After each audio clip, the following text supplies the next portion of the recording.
नाता नारल बाणे ओठ चुवे गुला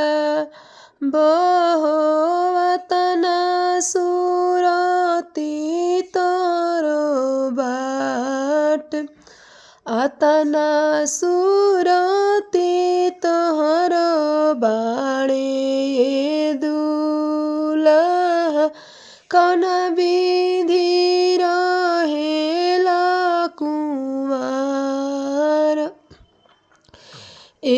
कौन विधि रहेला कुंवार बाबा हमरो करेले जिरवा के लदनिया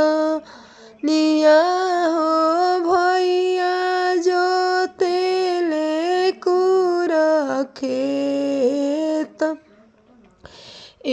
भैया जो तेले खेत आमा हमरो बोलेली सबके बीर हिया हो एही विधि रहेनी कुंवार एही विधि रहेनी कुंवार बाबा हमरो छोड़ दिहले जिरवा के लदनिया हो भैया छोड़ेले खेत भैया छोड़ेले खेत आमा हमरो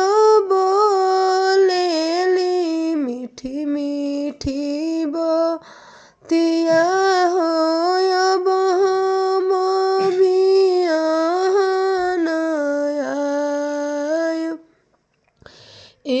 अब हम बियाहन आयब आखी नाता नारल बाणे ओठ चुवे गुला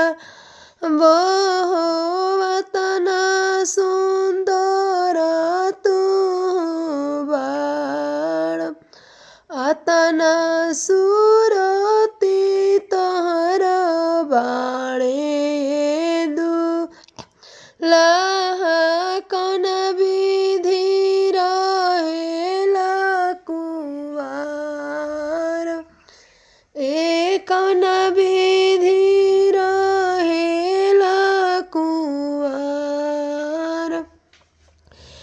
हम विभा पांडे लोक गायिका बक्सर जिला से। अगर हमार वीडियो अच्छा लगी तो लोग एक लाइक ज़रूर देव जा। और हम हर तरह के मांगलिक गीत गावेनी।